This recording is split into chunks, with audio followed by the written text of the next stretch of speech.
بسم الله الرحمن الرحيم نحمده ونصلي ونسلم على رسوله الكريم أما بعد فأعوذ بالله من الشيطان الرجيم بسم الله الرحمن الرحيم قال رسول الله صلى الله عليه وسلم طلب العلم فريضة على كل مسلم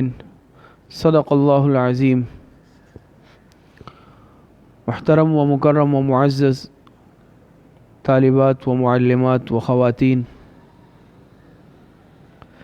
علم یہ صفت نبوی ہے اور علم یہ انبیاء کی میراث ہے، اور خوش قسمت ہے اس دنیا میں وہ انسان، چاہے وہ مرد ہو یا عورت ہو، بڑا ہو یا چھوٹا ہو، بچہ ہو یا بوڑھا ہو، جس کو اللہ پاک علم کے لیے منتخب فرما لے، جس کو اللہ پاک قرآن کریم سیکھنے اور سکھانے کے لیے منتخب فرما لے۔ علم کی طلب اور علم کے طلب کی جستجو یہ ایک صاحب ایمان میں ہونا لازمی اور ضروری ہے، اور صحابہ اکرام میں حصول علم کی ایسی طلب اور ایسی تڑپ تھی کہ اس کی مثال اور نظیر ملنا مشکل ہے۔ چنانچہ ایک مرتبہ حضرت معاویہ رضی اللہ تعالی عنہ نے حضرت مغیرہ ابن شعبہ رضی اللہ تعالی عنہ کو خط لکھا، جس میں حضرت معاویہ رضی اللہ تعالی عنہ نے حضرت مغیرہ ابن شعبہ رضی اللہ عنہ کو لکھا۔ اس وقت حضرت معاویہ رضی اللہ عنہ یہ شام کے حاکم تھے اور بعد میں پورے عالم اسلام کے خلیفہ بن گئے۔ تو حضرت معاویہ رضی اللہ تعالی عنہ نے حضرت مغیرہ ابن شعبہ رضی اللہ تعالی عنہ کو لکھا کہ آپ مجھے کچھ ایسی باتیں لکھ دیجئے جو آپ نے جناب رسول اللہ صلی اللہ علیہ وسلم سے سنی ہو۔ اب یہ دیکھیں، اصل میں اس میں غور کرنے کی بات یہ ہے کہ دونوں صحابہ ہیں اور دونوں جلیل القدر صحابہ ہیں، اور خود حضرت معاویہ رضی اللہ تعالی عنہ جو حضرت مغیرہ ابن شعبہ رضی اللہ تعالی عنہ کو خط لکھ رہے ہیں کہ آپ کچھ ایسی باتیں مجھے لکھیے کہ جو آپ نے حضور علیہ السلام سے سنی ہو، تو خود یہ حضرت معاویہ رضی اللہ تعالی عنہ جلیل القدر صحابی ہے، بڑے درجے کے صحابہ میں سے ہے، کاتبین وحی میں سے ہے، اور ان صحابہ میں سے ہیں کہ حضور علیہ السلام پر جب وحی نازل ہوتی تو آپ علیہ السلام ان سے وحی لکھوایا کرتے، گویا کہ یہ کاتب وحی ہے۔ لیکن اس فضیلت کے باوجود اور اس مقام اور مرتبے کے باوجود دوسرے صحابی سے، حضرت مغیرہ ابن شعبہ رضی اللہ تعالی عنہ سے محتاج بن کر پوچھ رہے ہیں کہ اگر آپ علیہ السلام سے آپ نے کوئی ارشاد سنا ہو تو مجھے بھی بتائیے۔ اس سے اندازہ ہو رہا ہے کہ صحابہ اکرام رضوان اللہ علیہ مجمعین میں علم دین کی طلب اور علم دین کی تڑپ کس قدر تھی۔ حالانکہ اگر آپ عام معاشرے کی مثال لے لیں، جیسے ہمارا معاشرہ ہے، تو آج ہم عصر سے اور ہم مرتبہ سے علم حاصل کرنے میں ہم عار محسوس کرتے ہیں، شرم محسوس کرتے ہیں کہ اگر دو ساتھی ایک ہی استاذ کے شاگرد ہیں یا ایک ہی شیخ کے مرید ہیں، ہم مرتبہ ہیں، تو وہ ایک دوسرے سے اپنے آپ کو بے نیاز سمجھتے ہیں، وہ اپنے ہم مرتبہ شخص سے، ہم عمر سے، ہم عصر سے علم حاصل نہیں کرتے الا ماشاء اللہ۔ وہ اس میں عار محسوس کرتے ہیں کہ ہماری عمر برابر ہے، یا ہم آپس میں ہم سبق ہیں، یا ہم آپس میں ہم مرتبہ ہیں، ہم زمانہ ہیں، ہم عصر ہیں، تو ہم کیوں دوسرے سے علم حاصل کر لیں۔ لیکن آپ دیکھ لیں صحابہ اکرام رضوان اللہ علیہ مجمعین میں یہ صفت تھی کہ جہاں کوئی علم کی بات ملتی، ایسی بات ملتی جس سے علم میں اضافہ ہو، فوراً جا کے اس کو حاصل کرتے۔ اور ایسی مثالیں بھی ملتی ہیں کہ ایک ایک حدیث سننے کے لیے صحابہ اکرام رضوان اللہ علیہ مجمعین نے میلوں کا سفر کیا اور صرف وہ حدیث حاصل کر کے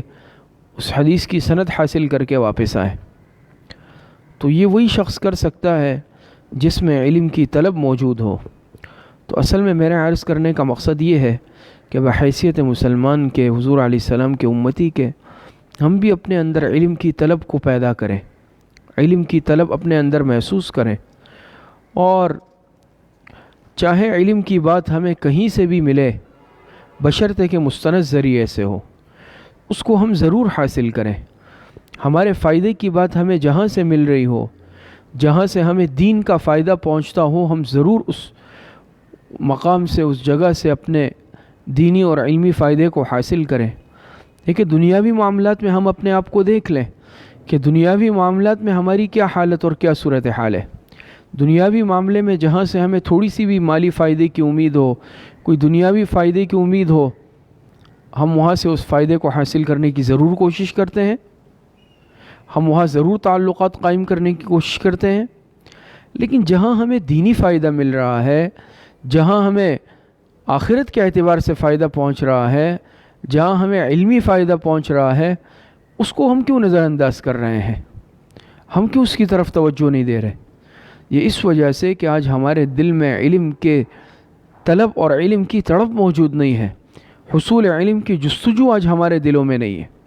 حضرت مفتی اعظم پاکستان حضرت مفتی محمد شفیع صاحب رحمۃ اللہ علیہ، جو علم کے پہاڑ تھے، علم کے سمندر تھے، اور ساری زندگی حضرت مفتی صاحب رحمۃ اللہ علیہ کی درس و تدریس میں، وعظ و تبلیغ میں گزری، اور افتاء میں، حدیث کے پڑھانے میں گزری۔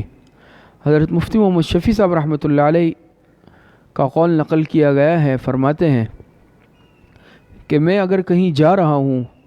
اور راستے میں کوئی شخص وعظ کہہ رہا ہے، بیان کہہ رہا ہے، بات کر رہا ہے، تو چاہے میں کتنی ہی جلدی میں کیوں نہ ہوں، میں کچھ دیر کے لیے ضرور وہاں کھڑا ہو جاتا ہوں۔ اس لیے کیا معلوم اللہ پاک اس کی زبان سے کوئی ایسی بات نکال لے، جاری فرما دے کہ جس کو سن کر مجھے فائدہ ہو جائے، کوئی ایسی بات جو پہلے میرے علم میں نہ ہو وہ میرے علم میں اضافہ کر دے۔ تو ان حضرات میں آپ دیکھ لیں علم کی کس قدر طلب تھی، سچی جستجو تھی۔ اور یہ کون کہہ رہے ہیں؟ یہ کوئی عام فرد نہیں کہہ رہا، کوئی کم علم شخص نہیں کہہ رہا، یہ وہ شخص کہہ رہا ہے جو مفتی اعظم پاکستان تھے، اور پاک و ہند کے بہت بڑے مفتی تھے۔ لیکن اس کے باوجود کیا فرماتے ہیں کہ اگر میں کسی عام آدمی سے بھی کوئی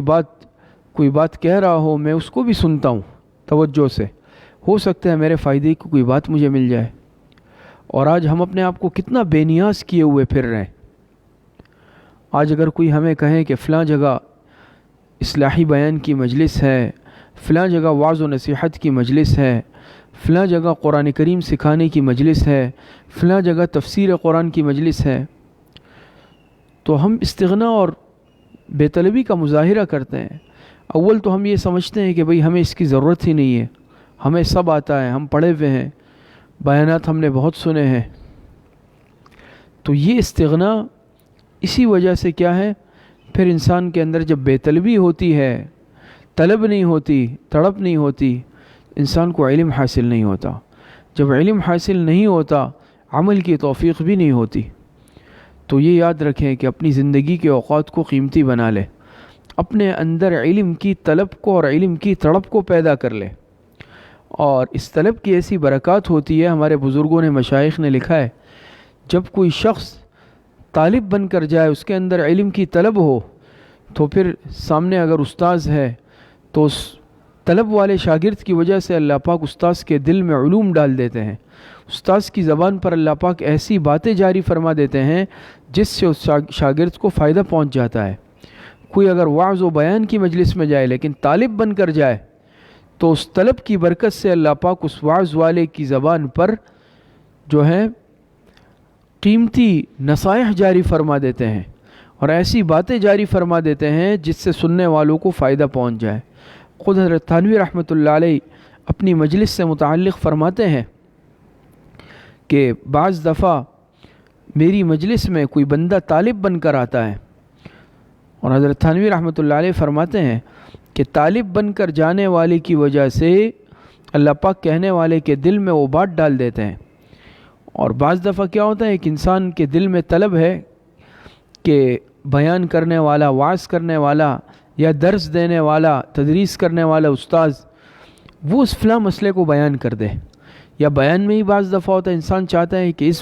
اس بات پر جو ہے گفتگو ہونی چاہیے یا بیان ہونا چاہیے، یا اس کے دل میں کوئی خاص بات طلب ہوتی ہے،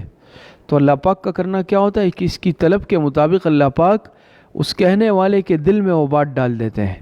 اور اسی پر بیان ہو جاتا ہے، اسی پر درس ہو جاتا ہے، یا دوران بیان اس بات کی وضاحت آ جاتی ہے۔ بہت دفعہ ایسا ہوتا ہے، کھلا مشاہدہ ہے، ہم نے خود اس کا مشاہدہ کیا، آپ نے بھی کیا ہوگا۔ تو خود حضرت تھانوی رحمۃ اللہ علیہ فرماتے ہیں کہ میری مجلس میں بھی بعض دفعہ کوئی شخص طالب بن کر آتا ہے، اللہ پاک وہ بات میرے دل میں ڈال دیتے ہیں، اسی پر بات ہو جاتی ہے۔ تو فرمایا کہ بعض دفعہ لوگ سمجھتے ہیں اس سے کہ شاید بعض دفعہ لوگ غلو کرتے ہیں اور کہنا شروع کرتے ہیں کہ بھئی ان کو جو ہے پتہ چل گیا ہماری بات کا، ان کو کشف ہو گیا، الہام ہو گیا۔ حالانکہ فرمایا کہ یہ کوئی نہ علم غیب ہے، بلکہ انسان کے اندر اپنی ذات سے کسی کو فائدہ پہنچانے کی خود سے اختیار اور صلاحیت بھی نہیں ہے جب تک اللہ پاک نہیں چاہے۔ اللہ پاک چاہتا ہے تو تب جا کے ایک انسان دوسرے کو فائدہ پہنچاتا ہے، اور اللہ پاک چاہتا ہے تو تب جا کے کسی انسان کی بات سے کسی انسان کو فائدہ پہنچتا ہے۔ تو یہ اللہ پاک کے ہاتھ میں ہے، لیکن یاد رکھیں اللہ پاک طلب کو دیکھتے ہیں کہ آنے والے میں، سننے والے میں طلب کتنی ہے، اس میں تڑپ کتنی ہے۔ تو اس میں اگر طلب موجود ہوتی ہے، اللہ پاک کہنے والے کی زبان سے وہ بات جاری فرما دیتے ہیں۔ تو بہرحال یہ بات تو حضرت تھانوی رحمۃ اللہ علیہ نے تواضع کے طور پر کہی، ورنہ حضرت تھانوی رحمۃ اللہ علیہ ولی زمانہ تھے اور مجدد ملت تھے، حکیم الامت تھے، اللہ پاک نے بے شمار علوم سے نوازا تھا، اور اللہ پاک نے حضرت تھانوی رحمۃ اللہ علیہ کا فیضان پوری دنیا میں جاری فرمایا۔ تو حضرت تھانوی رحمۃ اللہ علیہ فرماتے ہیں کہ جب کوئی طالب آتا ہے، طلب والا آتا ہے، اللہ پاک زبان پر ایسی بات جاری فرما دیتے ہیں جس سے سننے والے کو فائدہ ہو جاتا ہے۔ تو بہرحال اپنے اندر آج طلب پیدا کرنے کی ضرورت ہے، ہم اپنے آپ کو علم کا محتاج سمجھے۔ آج مصیبت یہ ہے، اب ظاہری بات ہے کہ وہی مریض ڈاکٹر کے پاس جائے گا جو اپنے آپ کو مریض سمجھے گا، جو اپنے آپ کو یعنی علاج معالجے کا محتاج سمجھے گا۔ لیکن اگر خدا نخواستہ کوئی اپنے آپ کو بیمار سمجھے ہی نہیں، اپنے آپ کو ضرورت مند سمجھے ہی نہیں، تو وہ کہاں سے علاج کروائے گا، وہ کہاں سے طبیب کے پاس جائے گا؟ جب نہیں جائے گا تو فائدہ بھی نہیں ہوگا۔ تو آج اگر ہم اپنے آپ کو دین کا محتاج سمجھیں، آج ہم اپنے آپ کو دین کا طالب علم سمجھیں، آج ہم اپنے آپ کو دین کی طالبات سمجھیں، دیکھیں اس میں عمر کی قید نہیں ہے کہ اگر میری عمر زیادہ ہو گئی اب مجھے علم حاصل کرنے کی ضرورت نہیں ہے، اب مجھے قرآن پڑھنے کی، قرآن سیکھنے کی ضرورت نہیں ہے، اب مجھے تفسیر سیکھنے کی، تفسیر پڑھنے کی ضرورت نہیں ہے، اب مجھے اکابرین مشائخ بزرگوں کے بیانات میں جانے کی ضرورت نہیں ہے، بلکہ ہر انسان دین کا محتاج ہے۔ صحابہ اکرام رضوان اللہ علیہ مجمعین نے بڑی بڑی عمروں میں دین سیکھا۔ بعض صحابہ ایسے ہیں جو بڑی عمر میں اسلام لائے، ایمان لائے، لیکن جیسے ہی ایمان لائے ظاہری بات ہے فوراً دین سیکھنا شروع کر دیا، فوراً قرآن کریم سیکھنا شروع کر دیا۔ تو یاد رکھیں کہ ایک تو دین سیکھنے کے لیے کوئی عمر نہیں ہے، عمر کی قید نہیں ہے کہ میری عمر کم ہوگی تو سیکھوں گا، عمر اگر زیادہ ہوئی تو مجھے دین کا کوئی احتیاج نہیں ہے، مجھے دین کی کوئی ضرورت نہیں ہے۔ یہ منفی سوچ ایسی سوچ ہے جو انسان کے لیے علم کے راستے بند کر دیتی ہے، پھر انسان پر علم کے راستے اور دین سیکھنے کے راستے بند ہو جاتے ہیں۔ تو یہ طلب ایسی چیز ہے۔ حضرت حاجی امداد اللہ مہاجر مکی رحمۃ اللہ علیہ نے عجیب مثال لکھی، فرمایا پرانے زمانے میں ایسا ہوتا تھا، ظاہری بات ہے اب تو آسان ہے، ہر گھر میں چولہا ہے، گیس ہے، سیلنڈر ہے، پورا نظام ہے۔ اس زمانے میں لکڑیاں لائی جاتی تھی، توڑی جاتی تھی، پھر کاٹی جاتی تھی، پھر گٹھڑی بنا کے لائی جاتی تھی، پھر اس کو آگ لگائی جاتی تھی گھر میں۔ تو بعض دفعہ ہر گھر میں یہ انتظام نہیں ہوتا تھا، تو اگر آگ کی ضرورت ہوتی تو کیا ہوتا کہ وہ پڑوس کے ہاں جا کر کہتے بھئی مجھے ایک چنگاری دے دو، یا کوئی اس طرح برتن لے کر جاتے اور کہتے رہے کہ بھئی اس میں ایک چھوٹی سی چنگاری دے دو تاکہ میں اپنے گھر کی آگ جلا لوں، تاکہ میں اپنے گھر کا چولہا جلا لوں۔ تو اس زمانے میں یہ ہوتا تھا۔ فرمایا جیسے ایک پڑوسن گئی اور دوسری پڑوسن سے کہا کہ مجھے آگ کی چنگاری چاہیے، اس نے کہا کہ میرا تو خود اپنے گھر کا چولہا ٹھنڈا پڑا ہے. تو اس نے کہا میں خود راکھ میں کوریت کر تلاش کر کے دیکھ لیتی ہوں. تو اس نے جا کر جہاں وہ راکھ کا ڈھیر ہوتا ہے اس نے جا کر اس راکھ کے ڈھیر میں تلاش کرنا شروع کیا، کھود کوریت شروع کی. تلاش کرتے کرتے اسے ایک چھوٹی سی انگارہ مل گیا. چھوٹا سا انگارہ ملا، وہ اس کو اٹھا کر لائی اور اس سے اپنے گھر کا چولہا جلا لیا. حضرت حاجی امداد اللہ مہاجر مکی رحمۃ اللہ علیہ فرماتے دیکھیں اس نے اپنے گھر کی آگ روشن کر لی، چاہے ایک چھوٹی سی انگارے سے ہی کیوں نہیں ہے. لیکن کیا ہوا، اس نے جب تلاش کیا، کھود کوریت کیا تو چنگاری مل گئی. لیکن اگر ایک چنگاری بھی نہیں ہوتی، اسے کچھ بھی نہیں ملتا، تو یہ اپنے گھر کے چولہے کو روشن نہیں کر سکتی تھی. فرمایا کہ جب انسان کے دل میں تھوڑی سی بھی طلب کی چنگاری موجود ہو تو سامنے والا اس آگ کو روشن کر ہی لیتا ہے. اس کے دل میں علم کی آگ کو روشن کر ہی دیتا ہے. اس کے دل میں طلب کی آگ کو، ہدایت کی آگ کو روشن کر ہی دیتا ہے. لیکن اگر کسی انسان کے دل میں طلب کی معمولی سی چنگاری بھی نہ ہو، طلب کی معمولی سی رمق بھی نہ ہو، تو پھر یہ کچھ بھی کر لے سامنے والے سے اس کو کوئی فائدہ حاصل نہیں ہو سکتا. تو حقیقت یہ ہے کہ یہ طلب ایسی چیز ہے کہ یہ معمولی چیز نہیں ہے. تو عرض کرنے کا مقصد آپ حضرات کو یہ ہے کہ آج ہم اپنے اندر دین کی طلب کو پیدا کر لیں. اور یہ دین کی طلب کیا ہے؟ یہ ایسی طلب ہوتی ہے کہ جس کی برکت سے پھر اللہ پاک سامنے والے کے دل میں بات ڈال دیتے ہیں اور اس سے انسان کو فائدہ ہوتا ہے. حضرت فضیل ابن عیاض رحمہ اللہ تعالی جو بہت بڑے اولیاء میں سے ہے، اولیاء اللہ کے سردار ہے، آپ کو معلوم ہے حضرت فضیل ابن عیاض رحمۃ اللہ علیہ یہ پہلے ڈاکے ڈالتے تھے. یہ بہت بڑے ڈاکو تھے اور ایسے ڈاکو تھے کہ لوگ ان کے نام سن کر ہیبت زدہ ہو جاتے تھے. لکھا ہے کہ ایک دفعہ یہ قافلوں کو لوٹتے تھے، حج کے قافلوں کو اور عام قافلوں کو،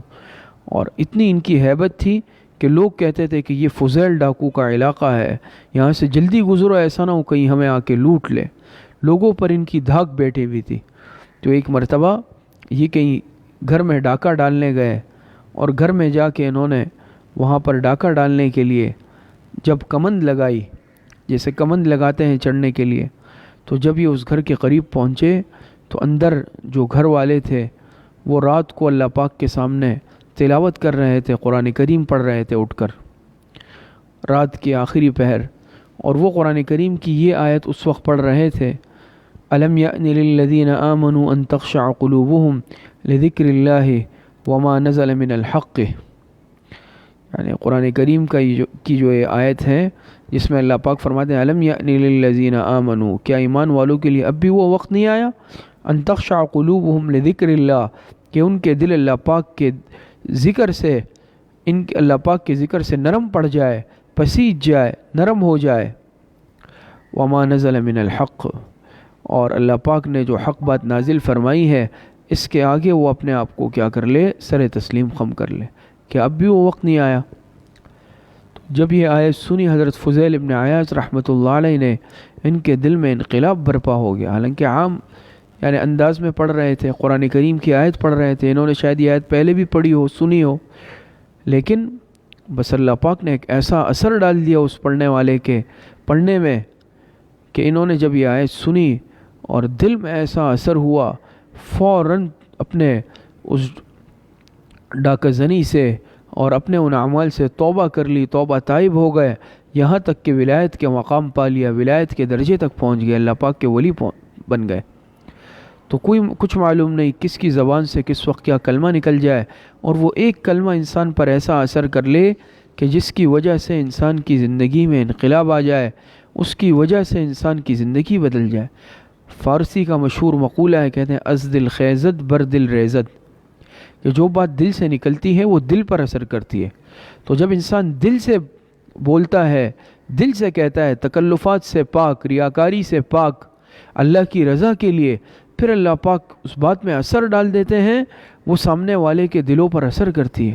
تو آپ نے دیکھا بھی ہوگا، سنا ہوگا، ہمارے بعض اللہ والے بزرگ نیک لوگ، مشائخ علماء، کہ ان کے بات میں اللہ پاک نے اثر رکھا ہوتا ہے. بیان بالکل سادہ انداز میں، بالکل سیدھے انداز میں، عام انداز میں، عام گفتگو، لیکن اللہ پاک ان کی بات میں اثر رکھ دیتے ہیں.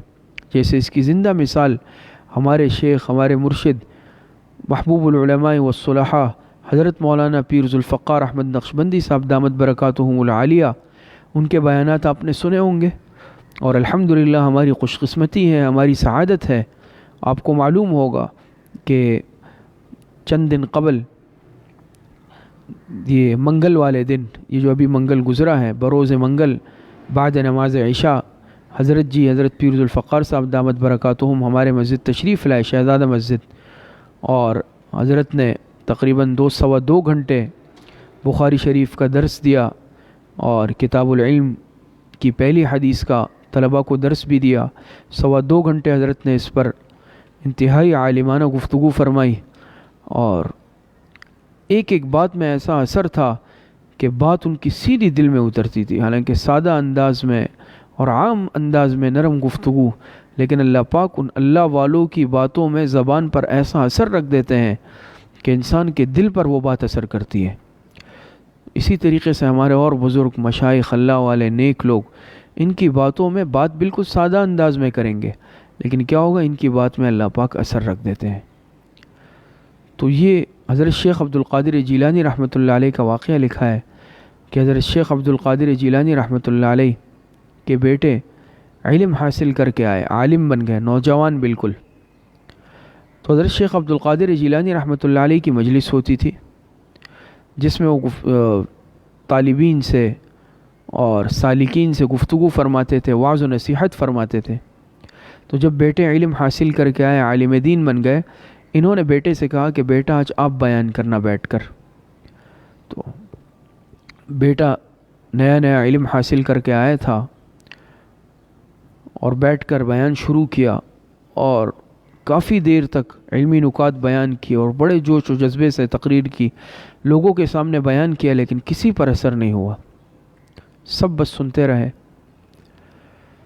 اس کے بعد حضرت شیخ عبد القادر جیلانی رحمۃ اللہ علیہ لکھا ہے کہ آ کر بیٹھ گئے، اور انہوں نے اس مجمع میں صرف یہ بات کی کہ گزشتہ رات میں نے دودھ رکھا کہ مجھے روزہ رکھنا تھا، اٹھ کر سحری میں استعمال کروں گا، لیکن رات کو بلی آ گئی، وہ سارا دودھ پی گئی۔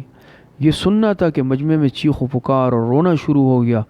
اور مجمع پر ایسا اثر ہوا کہ لوگ پر ایک حالت طاری ہو گئی، حال طاری ہو گیا، اور لوگ رونے لگے، آوازیں نکالنے لگے۔ تو یہ اثر ایک عام بات سے ہوا۔ حضرت شیخ عبد القادر جیلانی رحمۃ اللہ علیہ نے اپنے بیٹے سے فرمایا، دیکھو بیٹا، تم نے اتنے وقت تک تقریر کی، بیان کیا، نکات بیان کیے، لیکن کسی پر اثر نہیں ہوا۔ میں نے عام بات کی، اور ایک بالکل دنیاوی عام بات کی، لیکن لوگوں کی یہ حالت ہو گئی۔ تو یہ کس لیے کہ جب انسان اپنے دل پر محنت کر لیتا ہے، اپنا دل بنا لیتا ہے، اپنی دل کی دنیا کو بسا لیتا ہے، پھر اللہ پاک اس کی زبان میں تاثیر پیدا کر دیتے ہیں۔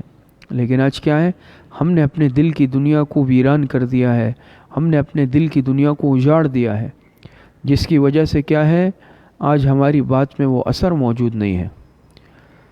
نگاہ ولی میں وہ تاثیر دیکھی، بدلتی ہزاروں کی تقدیر دیکھی۔ تو یہ جو اللہ والے ہوتے ہیں، ان کی ایک نگاہ میں اللہ پاک پر ایسی اثر رکھ دیتے ہیں کہ جب یہ کسی پر ایک نگاہ ڈال دیتے ہیں، ہزاروں کی تقدیریں بدل جاتی ہیں، ہزاروں لوگوں کی دنیا بدل جاتی ہے۔ تو یہ کیوں کہ یہ اللہ والے یہ اپنے آپ کو مٹا دیتے ہیں، یہ اللہ پاک کے سامنے اپنے نفس کو مٹا دیتے ہیں، اپنا نفس مار دیتے ہیں، اور اپنے دل پر ایسی محنت کر دیتے ہیں کہ اپنے دل کو آئینہ بنا دیتے ہیں، گناہوں سے پاک کر دیتے ہیں۔ تو اس کی برکت کیا ہوتی ہے کہ اس کی برکت سے پھر اللہ پاک ان کی باتوں میں بھی اثر پیدا کر دیتے ہیں، ان کی گفتگو میں اثر پیدا کر دیتے ہیں، ان کی نظر میں تاثیر پیدا کر دیتے ہیں، ان کے اعمال میں تاثیر پیدا کر دیتے ہیں۔ تو مقصد آج یہ ہے عرض کرنے کا کہ اپنے طلب پیدا کریں، سچی تڑپ پیدا کریں۔ قرآن کریم جس نے اگر نہیں پڑھا، قرآن سیکھے، محنت کرے، چاہے اس کو نورانی قاعدے سے شروع کرنا پڑے، علم کی طلب میں شرم نہیں ہے۔ حضرت مفتی محمد شفیع صاحب رحمۃ اللہ علیہ نے بیان میں مقولہ ہمارے حضرت والد صاحب رحمۃ اللہ علیہ اکثر ہمیں سناتے تھے کہ دارالعلوم کراچی میں حضرت مفتی محمد شفیع صاحب رحمۃ اللہ علیہ طلبہ سے بیان فرماتے، تو اس میں اکثر فرماتے، العلم عز لا ذل فیہ ولکن یحصل بالذل لا عز فیہ، کہ علم سراسر عزت والی چیز ہے، اس میں کوئی ذلت نہیں ہے، لیکن یہ علم حاصل ہوتا ہے ذلت کے ساتھ، عزت کے ساتھ حاصل نہیں ہوتا. ہے عزت والی چیز، اس میں ذلت نہیں، لیکن حاصل ذلت سے ہوتی ہے، عزت کے ساتھ نہیں. اپنے آپ کو کچھ مٹانا پڑتا ہے، اپنے آپ کو استاذ کے سامنے بٹھانا پڑتا ہے، سامنے والے کی بات کو سننا پڑتا ہے، سامنے والے کے سامنے سر پڑتا ہے، تب جا کے اللہ پاک علم دیتے ہیں. لیکن اگر میں کہوں کہ مجھے بیان سننے کی ضرورت نہیں ہے، مجھے درس میں آنے کی ضرورت نہیں ہے، مجھے بزرگوں کے بیانات میں جانے کی ضرورت نہیں ہے، مجھے خود بیان آتا ہے، مجھے خود یہ آتا ہے، مجھے خود وہ آتا ہے، میں نے فلاں پڑھا ہے، میں نے فلاں پڑھا ہے، اس طرح کی بات جب انسان کرتا ہے، اپنے آپ کو مستغنی اور بے نیاز سمجھتا ہے، یاد رکھیں پھر اس پر علم کے دروازے بند ہو جاتے ہیں، پھر اس پر فیضان کے دروازے بند ہو جاتے ہیں، وہ اسی طرح رہ جاتا ہے. مخلوق خدا کو اس سے کوئی فائدہ نہیں ہوتا. تو یاد رکھیں اپنے آپ کو علم سے کبھی مستغنی مت سمجھے. میں نے شروع میں آپ حضرات کے سامنے ایک روایت پڑھی، ترجمہ سنایا کہ حضرت معاویہ رضی اللہ تعالی عنہ نے حضرت مغیرہ ابن شعبہ رضی اللہ تعالی عنہ کو خط لکھا کہ آپ نے اگر حضور علیہ الصلوۃ لکھ کر بھیج دیں. یہ کون کہہ رہے ہیں؟ حضرت امیر معاویہ رضی اللہ تعالی عنہ، جن کے نام سے سب واقف ہے، کاتب وحی ہے، لیکن وہ اپنے آپ کو علم کا اتنا محتاج سمجھ رہے ہیں کہ وہ خط لکھ رہے ہیں کہ اگر آپ کو کوئی بات معلوم ہے تو آپ مجھے وہ لکھ کے بھیجیں کہ آپ علیہ الصلوۃ والسلام کو کوئی ارشاد سناؤ. اور میں نے آپ کے سامنے حضرت مفتی محمد شفیع صاحب رحمۃ اللہ علیہ کا واقعہ بیان کیا کہ فرماتے ہیں کہ میں جہاں کوئی دیکھتا ہوں کہ کوئی دینی گفتگو کر رہا ہے، میں اس سے بھی ضرور بیٹھتا ہوں. ہو سکتا ہے کوئی اللہ پاک اس کی زبان سے ایسی بات نکال کے جس سے مجھے فائدہ پہنچ جائے. تو یہ حضرات اتنے علم کے باوجود اور اتنے بڑے مقام پر ہونے کے باوجود اپنے آپ کو دین کا محتاج سمجھتے تھے، اپنے آپ کو علم کا محتاج سمجھتے تھے کہ ہم دین اور علم کے محتاج ہیں اور ہمیں سیکھنا ہے. اور یہ حقیقت ہے کہ انسان ساری زندگی طالب علم ہی رہتا ہے. اگر جو یہ سمجھ لیں کہ مجھے سب کچھ آتا ہے، مجھے کچھ سیکھنے کی ضرورت نہیں ہے، یہی انسان کی سب سے بڑی ناسمجھی ہے. کہ ہر ایک کو اپنے آپ کو دین کا ہمیشہ ہمیشہ کے لیے طالب سمجھنا ہے. جہاں دین کی مجلس ہے، یہ بات اور بھی مستند جگہ سے ہمیں دین حاصل کرنے کا استفادہ کریں. مستند جگہ سے کیا مطلب؟ اب یہ دیکھیں، یہ ایسے نہیں ہے علم دین یا یہ دین، یہ قرآن، یہ اتنی ہلکی چیز نہیں ہے کہ بس جہاں سے جس جگہ سے ہو، بلکہ اس کے لیے آپ دیکھیں گے جو دین کی بات کر رہا ہے یہ خود صحیح العقیدہ ہو، یہ خود نیک متقی ہو، خود صاحب علم ہو. یہ چیزیں ضرور ہیں، یہ تین چیزیں ضرور دیکھیں جس سے آپ کو دین کی بات سیکھنی ہے. آپ کو کوئی وعظ و نصیحت کی مجلس میں جانا ہے، اصلاحی مجالس میں جانا ہے، اور وعظ و بیان کی مجلس میں جانا ہے، درس کی مجالس میں جانا ہے، تو تین چیزیں ضرور اس میں دیکھیں. ایک یہ ہے کہ صحیح العقیدہ ہو، خدا نخواستہ عقیدے میں فساد نہ ہو، عقیدے میں فساد نہ ہو، زندگی نہ ہو، اہل بدعت نہ ہو، عقیدے کی خرابی میں مبتلا نہ ہو، عقیدہ کمزور نہ ہو. تو یہ دیکھنا ضروری ہے. نمبر 2، خود صاحب علم ہو، جس سے آپ دین سیکھنے جا رہے ہیں اس کے پاس خود علم موجود ہو، اس نے قرآن و حدیث کا علم مستند جگہ سے حاصل کیا ہو. اگر خود علم حاصل نہیں کیا تو یاد رکھیں کہ پھر ذلوا فاذلوا کا مصداق ہوگا. تو خود صاحب علم ہو، خود اہل علم ہو، اس سے علم حاصل کریں، یہ بات یاد رکھیں. اور نمبر 3، تقوی اور پرہیزگاری ہو، دینداری ہو. خدا نخواستہ اگر بے دینی والی جگہ سے انسان علم حاصل کرے تو پھر یاد رکھیں کہ صحیح علم نہیں آتا. تو علم کا انسان اپنے آپ کو ضرور محتاج سمجھے اور علم کی بات ضرور سیکھے، لیکن اس کا اہتمام ضرور کرے کہ مستند جگہ سے سیکھے، جہاں پر عقیدہ بھی صحیح ہو، جہاں پر علم بھی موجود ہو، جہاں پر تقوی اور پرہیزگاری اور للہیت بھی موجود ہو. ایسی جگہ سے جب انسان علم حاصل کرتا ہے، ایسی جگہ سے انسان جب ظاہری علوم حاصل کرتا ہے، جب باطنی علوم حاصل کرتا ہے، اپنا تزکیہ کرواتا ہے، تو اللہ پاک انسان کو نوازتے ہیں، علم دین دیتے ہیں، دین کے راستے انسان کے لیے کھل جاتے ہیں، اور اللہ پاک انسان کی دنیا اور آخرت دونوں بنا دیتے ہیں. اللہ پاک ہم میں صحیح اور سچی طلب دین کی پیدا فرمائے، اور ہمیں اللہ پاک دین کا سچا طالب علم بنائے، اور ہماری سب بہنوں کو، ماؤں کو اللہ پاک دین کی سچی طالبات اور عالمات بنا دے. اللہ پاک صحیح عمل کی توفیق عطا فرمائے. وآخر دعوانا ان الحمدللہ رب العالمین. دعا فرما لیں. الحمدللہ رب العالمین والعاقبۃ للمتقین والصلاة والسلام علی خیر خلقہ محمد وآلہ وأصحابہ اجمعین. ربنا ظلمنا انفسنا وإن لم تغفر لنا الخاسرین. ربنا آتنا فی الدنیا حسنۃ وفی الآخرۃ حسنۃ وقنا عذاب النار. اے اللہ ہمارے صغیرہ کبیرہ ظاہراً باطناً چھوٹے بڑے ہر طرح کے گناہوں کو معاف فرما دے. جتنی لغزشوں کوتاہیاں ہوئے اللہ سب کو معاف فرما دے. جتنے بیمار گھروں میں اسپتالوں میں جسمانی بیمار ہے روحانی بیمار ہے اے اللہ سب کو صحت کاملہ عاجلہ عطا فرما دے. جتنے اموات المؤمنین دنیا سے جا چکے اللہ سب کی مغفرت فرما دے. وصلی اللہ وسلم علی نبینا محمد وآلہ واصحابہ اجمعین برحمتک یا ارحم الراحمین. ہر اتوار کے دن بعد نماز مغرب جیسے اسوہ حسنہ کی کلاس ہوتی ہے انشاءاللہ کل بروز اتوار بعد نماز مغرب بھی ہفتہ وار اسوہ حسنہ کی کلاس ہوگی اور مستورات کے لیے حسب معمول انشاءاللہ بنات کے مدرسے میں انتظام ہوگا.